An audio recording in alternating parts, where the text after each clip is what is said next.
What does it take to run across an entire country? 3,000 kilometers. Torrential rain, heat waves, mountains. Every day, pain. Every day, choice. Most would quit. But not Aarda Saatsi.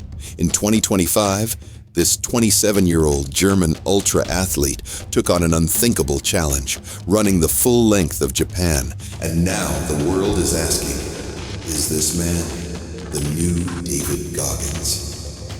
Aarda Saatsi is no stranger to struggle. He wasn't raised to be an ultra-athlete. He was a kid in Berlin with big dreams of becoming a pro footballer. But at 18, that dream was crushed. He didn't spiral. He rebuilt. Piece by piece, muscle by muscle, mile by mile. He forged a new identity, one built on discipline, pain, and grit. A hybrid athlete. Strength like a bodybuilder, stamina like an ultra-runner. He didn't follow any rule book. He became his own. In 2025, Aarda launched Cyborg Season, a project where he'd attempt what few ever imagined, running from the northern tip of Hokkaido to the southern shores of Kagoshima. Every single day for 3 weeks, he ran 60 to 80 kilometers, the equivalent of up to 2 marathons every day. This wasn't a scenic jog. This was war against the mind and the body. Snowstorms pelted him in the north. Sweltering heat crushed him in the south. One wrong GPS reading sent him 20 kilometers off course. He strained a thigh muscle halfway through. But still, he ran. His body was breaking. His mind, unbreakable. With a tiny crew and a couple of camper vans, he documented it all. Day by day, step by step. People tuned in not just to watch him run, but to watch him suffer and keep going. Because that's what made it real. This wasn't about speed. It was about showing up. Again and again, no matter the pain. David Goggins, a living legend in the world of endurance. Navy SEAL, Army Ranger, Air Force Tactical Controller. But before that, he was 300 pounds. Depressed, broke, working a dead-end job, dreaming of a different life.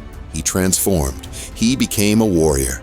Goggins ran 100-mile races on broken feet, did over 4,000 pull-ups in under 18 hours, finished the hardest foot race on earth, Badwater 135, more than once. He calls it callousing the mind, pushing past the voice that tells you to stop. He says, when you think you're done, you're only at 40%. That mindset? It's what Aarda embodies too. Aarda and Goggins come from different worlds, different generations, different platforms, but they're saying the same thing. Discipline isn't something you're born with. It's forged in sweat, in silence, in solitude. Aarda trains 30 to 40 hours a week. He runs before sunrise, lifts weights like a powerlifter, then cycles 60 kilometers just to cool down. He eats 6,000 calories a day and still burns more. He doesn't train for aesthetics. He trains to become someone unrecognizable to his former self, and that's what Goggins did too. From broken to bulletproof, from average to extraordinary. Both men prove the body is capable, but it's the mind that breaks first, unless you train it not to. Why does this matter? Because people watched Aarda and saw themselves, not an Olympian, not a superhero, just a man with relentless commitment.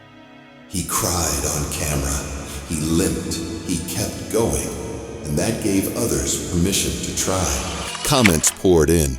You made me run for the first time in years. I quit drinking.